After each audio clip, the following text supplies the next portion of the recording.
الانبیاء والمرسلین اما بعد فاعوذ باللہ من الشیطان الرجیم بسم اللہ الرحمن الرحیم۔ سورہ جاثیہ چل رہی تھی اور اس کی تقریباً 12 آیات مکمل ہو گئی تھیں اور 13ویں آیت کی تفسیر کا آغاز ہوا تھا۔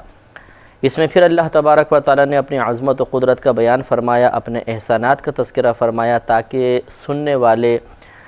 مروت کے تقاضے کے تحت کہ اتنا بڑا محسن ہے اللہ تبارک و تعالیٰ تو اس کا کہنا ماننا چاہیے، اس جو ایک باطنی تقاضا ہے اس قسم کے احسانات کو سن کر وہ فائدہ حاصل ہو، تو اللہ نے جا بجا قرآن پاک میں اپنے احسانات کا تذکرہ فرمایا۔ اب بہت سے احسان فراموشی کا مظاہرہ کرتے ہیں جیسے کفار نے کیا کہ ان احسانات کو سننے، ان کو تسلیم کرنے، قلبی لحاظ سے ان کا اقرار کرنے کے باوجود انہوں نے اللہ تبارک و تعالیٰ کا کہنا نہ مانا۔ اسی طرح مسلمان جو پیدائشی طور پہ مسلمان ہے اسے گھر بیٹھے ایمان کی دولت حاصل ہو گئی، لیکن بسا اوقات وہ بھی اسی طرح کر دیتا ہے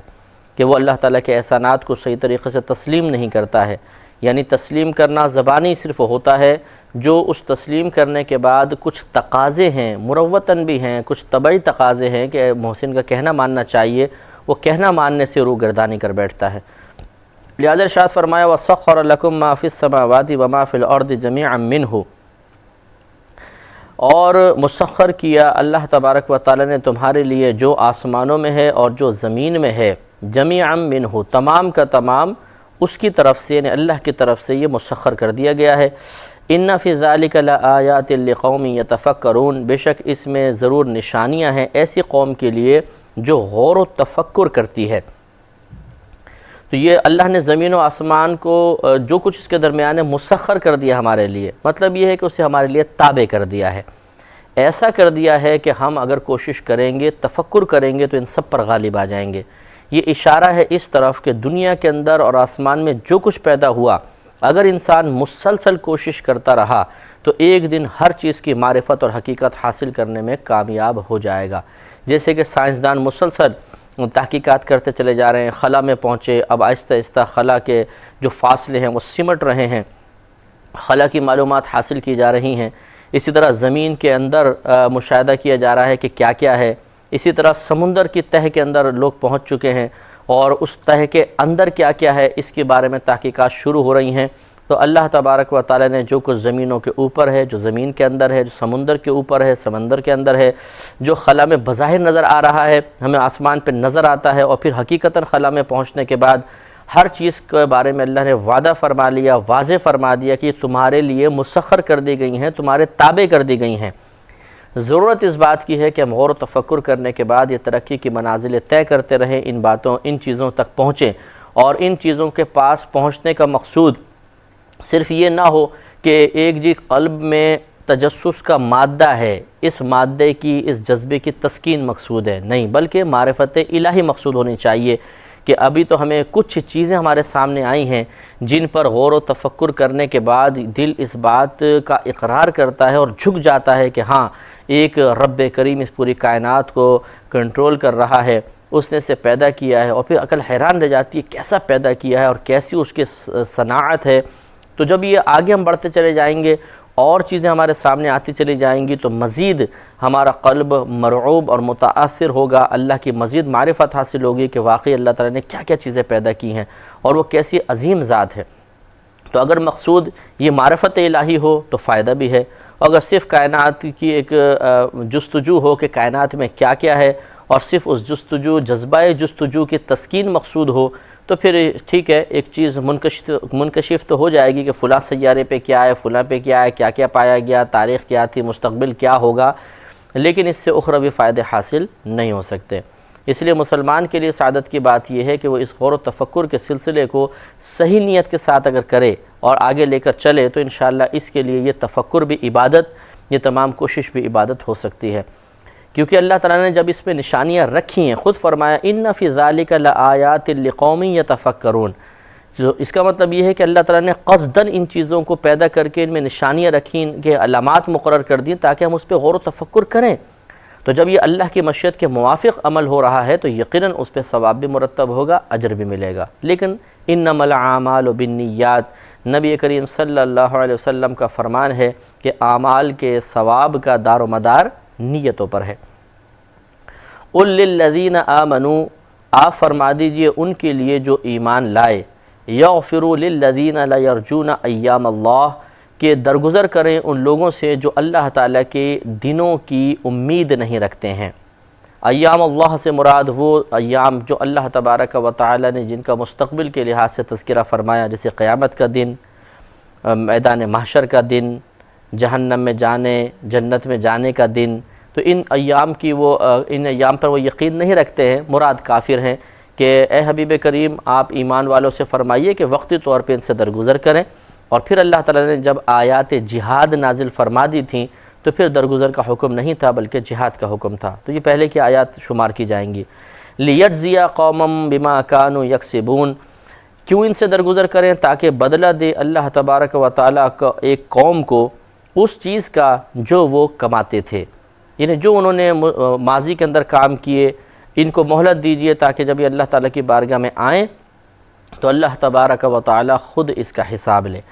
تو اس وقت آپ کے لیے حساب آپ کے ذمہ کرم پر نہیں ہے، آپ کے ذمہ نہیں رکھا ہے، لیکن جب مسلمانوں کو جہاد کا حکم ہوا تو گویا کہ اب وقتی طور پر دنیاوی حساب و کتاب ان سے لیا جائے گا۔ یہ پھر نبی کریم نے حملہ فرمایا، ان کی زمینیں جو قبضے میں آتی تھیں انہیں باقاعدہ خراج کے تو ان سے خراج وصول کیا جاتا تھا ان زمینوں پر، اور اس طرح جو ذمی کافر تھے ان سے ٹیکس وصول کیا جاتا تھا جس کو جزیہ کہا جاتا تھا۔ تو پھر یہ دنیاوی حساب و کتاب بھی شروع ہوا۔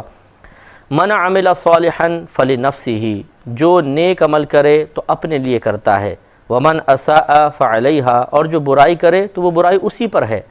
ثم الی ربکم ترجعون، پھر اپنے رب کی طرف تم لوٹائے جاؤ گے۔ یہ بڑا پیارا اور نفیس اشارہ کیا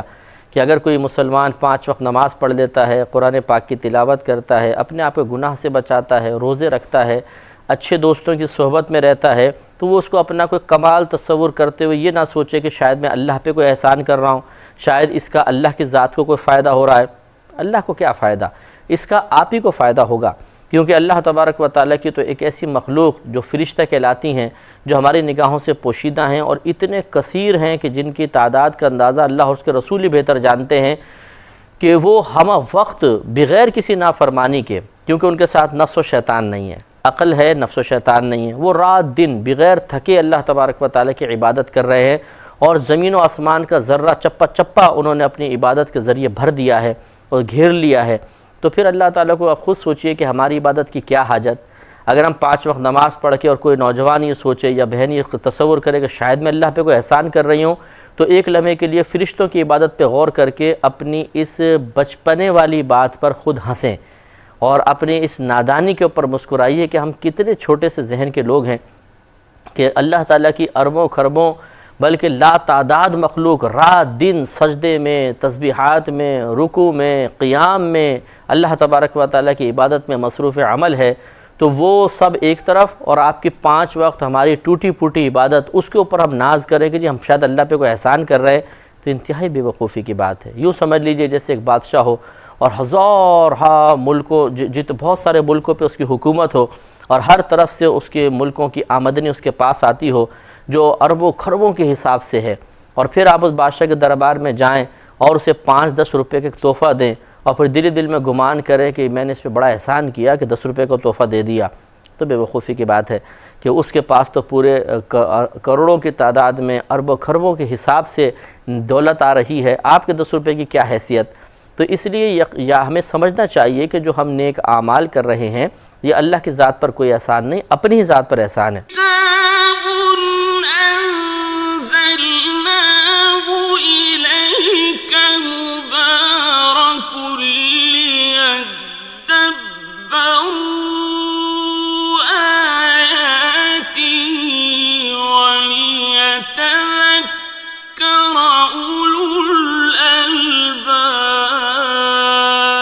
اسی طرح کوئی اگر برائی کر رہا ہے تو وہ اللہ کا کچھ بھی نہیں بگاڑ سکتا، اس کا وبال اسی پر ہوگا۔ لہٰذا جو بعض ہمارے مسلمان بھائی بھی سرکشی پہ اتر آتے ہیں کہ ٹھیک ہے اگر اللہ تعالیٰ مجھے نعمت نہیں دیتا تو اب میں یہ گناہ کروں گا، اب میں فلاں کو مار دوں گا، اب میں بھی گن پوائنٹ پہ موبائل چھینا کروں گا۔ ارے بھائی، یہ آپ کس کو دھمکیاں دے رہے ہیں؟ کس کو ڈرانے کی کوشش کر رہے ہیں؟ اس طرح علم بغاوت اٹھا کر کیا معاذ اللہ آپ یہ سمجھتے ہیں کہ نفسیاتی طور پہ اللہ تعالیٰ گھبرا جائے گا، ڈر جائے گا، وہ آپ کے پریشر میں آ جائے گا اور فوراً آپ پہ انعامات کے دروازے کھول دے گا؟ یہ بے وقوفی کی بات ہے۔ اللہ تبارک و تعالیٰ کی نافرمانی کرنے والے تو کفار ہزاروں کی تعداد میں، کروڑوں کی تعداد میں پہلے بھی تھے، اب بھی موجود ہیں، قیامت تک آئیں گے۔ ان سب نے کیا بگاڑ لیا ہے کہ اللہ تبارک و تعالیٰ آپ کے ان چند جملوں کے پریشر میں آ کر اور آپ کی مرضی کے موافق آپ کو چیزیں عنایت فرمانا شروع کر دے گا؟ یہ اصل میں صحیح بات یہ ہے کہ غالباً یہ موویز کا ایک نتیجہ ہوتا ہے، یا اس قسم کی کوئی کردار کو دیکھا جاتا ہے کہ جس نے کوئی علم بغاوت اٹھایا اور اس مووی کے اندر یا ڈرامے کے اندر یہ چیز دکھائی گئی کہ اس کو اس کی مرضی کے موافق چیز مل گئی، تو ہم یہ سمجھنے لگ جاتے ہیں کہ شاید اگر ہم بھی علم بغاوت اٹھائیں گے اور اللہ تعالیٰ کی بارگاہ میں سخت قسم کے جملے کہیں گے تو وہ گھبرا کر، ڈر کر اور ہمیں راضی کرنے کے لیے کوشش شروع کر دے گا معاذ اللہ۔ یہ سب بے وقوفی کی باتیں ہیں، اس کا حقیقت سے کوئی تعلق نہیں۔ اگر پوری کائنات مل کر اللہ تبارک و تعالیٰ کی بارگاہ میں علم بغاوت اٹھا لے، وہ بالکل بے نیاز اور بے پرواہ ہے۔ آپ نے کیا یہ قرآن پاک نہیں پڑھا اور آپ نہیں سن رہے کہ پچھلی قومیں جو اللہ تعالیٰ نے بارہا بیان کیا کفار قریش کو مخاطب کرتے ہوئے کہ جو تم سے پہلے قومیں تھیں وہ افرادی قوت کے اعتبار سے بھی تم سے زیادہ تھیں، دولت کے اعتبار سے، حکومت کے اعتبار سے زیادہ تھیں، لیکن آج جا کر دیکھو کہ ان کے نام و نشان اللہ نے مٹا دیے ہیں۔ تو اللہ تعالیٰ تو بے پرواہ ہے، بے نیاز ہے، اسے کسی کی سرکشی، کسی کی بلیک میلنگ اور کسی کا علم بغاوت اٹھانا اسے معاذ اللہ کسی نفسیاتی طور پہ مرعوبیت میں یا متاثر پن میں مبتلا نہیں کر سکتا۔ وہ مطلب بالکل بے نیاز ہے، وہ اثر قبول کرنے سے بالکل بے نیاز ہے۔ ہم جیسے مختلف اثرات قبول کرتے ہیں، سردی، گرمی، خوف، ٹینشن، اللہ تعالیٰ ان تمام چیزوں سے بے نیاز ہے۔ لیس کمثلہ شیء، اللہ تبارک و تعالیٰ کسی شے کی مثل نہیں ہے، تو جب وہ ہماری مثل نہیں ہے تو ہم تو اثرات قبول کرتے ہیں، اللہ تعالیٰ اثرات قبول کرنے سے پاک و صاف ہے۔ اس لیے تو مت سمجھیے کہ اس قسم کے باغیانہ جملے کہہ کر ہم اللہ تعالیٰ کو وقتی طور پہ مروب اور متاثر کر کے اور اپنے مطالبے حل کر سکتے ہیں۔ یہ صرف فلم اور ڈراموں میں تو شاید آپ دیکھ لیں اور وہاں پر یہ ایسا آپ کو نظر آ جائے، کیونکہ وہ ڈائریکٹر کے ہاتھ میں ہوتا ہے، پروڈیوسر کے ہاتھ میں ہوتا ہے، کہانی لکھنے والے کے ہاتھ میں ہوتا ہے، جیسا چاہے وہ آپ کو منظر دکھا دے، لیکن حقیقت میں ایسا نہیں ہوتا ہے۔ بلکہ یہ ضرور ہے کہ اس قسم کے ناپاک اور مکروہ جملے زبان سے نکالنے کے بعد انسان بعض اوقات دائرہ اسلام سے خارج ہو جاتا ہے، وہ مرتد ہو جاتا ہے، جو تھوڑی بہت نیک اعمال کیے بھی تھے ساری زندگی کے وہ بھی برباد ہو جاتے ہیں، اور ٹھکانہ اور جہنم اس کا ہمیشہ کا ٹھکانہ بن جائے گا اگر بالفرض وہ اسلام سے خارج ہوا۔ میں یہ نہیں کہہ رہا ہوں کہ جب کوئی اس قسم کے جملے نکالے گا ضرور مرتد ہو جائے گا، لیکن ہو سکتا ہے، کیونکہ بعض جملے ایسے ہوتے ہیں کہ جو صراحتاً کفر ہوتے ہیں، صریح کفر ہوتا ہے، اور اس کی وجہ سے انسان مرتد ہو جاتا ہے، دائرہ اسلام سے مکمل خارج ہو کر کفر میں داخل ہو جاتا ہے، اور پھر اگر وہ بغیر توبہ کیے مر گیا تو اس کا انجام انہی کفار کے ساتھ ہوگا کہ ہمیشہ ہمیشہ وہ جہنم میں جلے گا۔ اس لیے اللہ تعالیٰ نے واضح طور پہ کئی مقامات پر قرآن عظیم میں اس بات کو بیان فرمایا کہ اگر تم نیک عمل کرو گے اللہ پہ کوئی احسان نہیں، اس کا فائدہ تمہیں ہی ہے، اور اگر تم برائی کرو گے تو اللہ تعالیٰ کا کچھ نہیں بگاڑ سکتے، اس کا وبال تم ہی پر ہے۔ ثم الی ربکم ترجعون، اور پھر تم اپنے رب کی طرف لوٹائے جاؤ گے، وہاں پہ اللہ تعالیٰ خود بخود تمہیں اس کا حساب و کتاب دکھا دے گا، حساب و کتاب کر کے بتائے گا کہ نیک عمل کا فائدہ کس کو ہوا اور برائی کا نقصان کس کو پہنچا۔ یہ وہاں پہ جا کے سب اپنے آنکھوں سے دیکھ لیں گے، تو یہاں سمجھ لیں تو بہتر ہے، وہاں دیکھ کر سمجھیں گے تو پھر کوئی فائدہ نہیں کہ وہاں پہ پھر پچھتاوا ہوگا۔ وَلَقَدْ آتَيْنَا بَنِي إِسْرَائِيلَ الْكِتَابَ وَالْحُكْمَ وَالنُّبُوَّةَ، اور ضرور بے شک ہم نے بنی اسرائیل کو کتاب عطا فرمائی، یعنی توریت، والحکمہ اور حکومت عطا فرمائی، جیسے کہ جب فرعون ختم ہوا تو پھر بنی اسرائیل کا غلبہ ہو چکا تھا، والنبوۃ اور نبوت عطا فرمائی، یعنی ان میں کثیر نبی بھیجے، ورزقناہم من الطیبات، اور ہم نے عطا کیا انہیں پاکیزہ چیزوں میں سے، ستھری روزیاں عطا فرمائیں، وفضلناہم علی العالمین، اور ہم نے انہیں اس زمانے والوں پر فضیلت عطا فرمائی۔ یہ احسانات کا تذکرہ ہے، اور یہود کو سمجھایا جا رہا ہے کہ تمہارے آباء و اجداد جو بنی اسرائیلی تھے ان پر ہم نے کتنی کرم نوازیاں فرمائیں، کیا کیا ان کو نہیں عطا فرمایا، تو اگر انہوں نے سرکشی کی تو انہیں بھی عذاب میں مبتلا کیا گیا، تو یہ مت سمجھو کہ ان انعامات کے حصول کے بعد انسان اللہ تعالیٰ کے غضب سے بالکل بے نیاز اور بے پرواہ ہو سکتا ہے، ایسا نہیں ہے۔ اگر انہوں نے بھی ان انعامات کو حاصل کرنے کے باوجود نافرمانی اور سرکشی کا راستہ اختیار کیا تو اللہ نے انہیں بھی اجتماعی عذاب میں مبتلا کیا۔ تمہیں اگرچہ اپنے حبیب کریم صلی اللہ علیہ وسلم کی برکت سے شدید عذاب میں، اجتماعی عذاب میں مبتلا نہیں کرے گا دنیا میں، لیکن آخرت میں تمہاری گرفت ضرور ہوگی۔ تو یہ سمجھایا جا رہا ہے مختلف انداز سے، کبھی احسانات کا تذکرہ کر کے اور کبھی دل میں خوف پیدا کر کے۔ وَآتَيْنَاهُمْ بَيِّنَاتٍ مِّنَ الْأَمْرِ، اور ہم نے انہیں اس کام کی روشن دلیلیں عطا فرمائیں، یعنی اس کام کی تبلیغ دین کی روشن دلیلیں، یعنی نبی عطا فرمائے، ان کے معجزات عطا فرمائے۔ یہ اللہ نے عطا فرمایا فَمَا اخْتَلَفُوا إِلَّا مِن بَعْدِ مَا جَاءَهُمُ الْعِلْمُ بَغْيًا بَيْنَهُمْ، تو نہ اختلاف کیا انہوں نے مگر اس کے بعد جو آ چکا تھا ان کے پاس علم، بغیم بینہم، آپس میں حسد کرنے کے سبب۔ یعنی ایسا نہیں تھا کہ یہ لا علمی میں نبی کریم صلی اللہ علیہ وسلم کی نبوت کا انکار کر رہے تھے، بلکہ ان کو اللہ نے علم عطا فرمایا توریت کے ذریعے، انبیاء علیہ السلام کی بشارتوں کے ذریعے کہ ایک نبی آخر الزمان، آخر میں آنے والے ہیں، ان پر ایمان لانا ہے۔ لیکن انہوں نے آپس میں جو سرکشی ان کی تھی، حسد میں مبتلا تھے، اس قلب حسد نے انہیں نبی کریم صلی اللہ علیہ وسلم کی نبوت کا اقرار کرنے سے روک دیا اور یہ گمراہ ہو گئے۔ ان ربک یقضی بینہم یوم القیامت فیما کانوا فیہ یختلفون، بے شک آپ کا رب فیصلہ فرمائے گا ان کے درمیان بروز قیامت ان تمام چیزوں کے بارے میں کہ جن میں یہ اختلاف کیا کرتے تھے۔ لہذا آج سرکشی کرنے والا، نبی کریم صلی اللہ علیہ وسلم کے لیے گستاخی کا مرتکب ہونے والا، نبی کریم کی نبوت کے خلاف مواد جمع کرنے والا، ہرگز یہ نہ سمجھے کہ زندگی کے اندر ہی بس وہ جو کارنامے کرے گا اور جو کچھ وہ کرتا رہے گا اس کی کوئی گرفت نہیں ہوگی، اس کی پکڑ نہیں ہوگی، اور وہ دنیا میں جو کچھ کرتا رہے اس کے لیے بالکل جس طرح دنیا میں فوراً اس پہ کوئی عذاب نازل نہیں ہو رہا، اس طرح آخرت میں بھی اس کے ساتھ معاملہ ہوگا۔ ایسا نہیں ہے، ضرور اللہ تبارک و تعالیٰ اس کا فیصلہ فرمائے گا۔ ثم جعلناک علی شریعۃ من الامر، پھر ہم نے اس کام کے عمدہ راستے پر آپ کو کیا، اے حبیب کریم صلی اللہ علیہ وسلم اس کام کے یعنی تبلیغ دین کے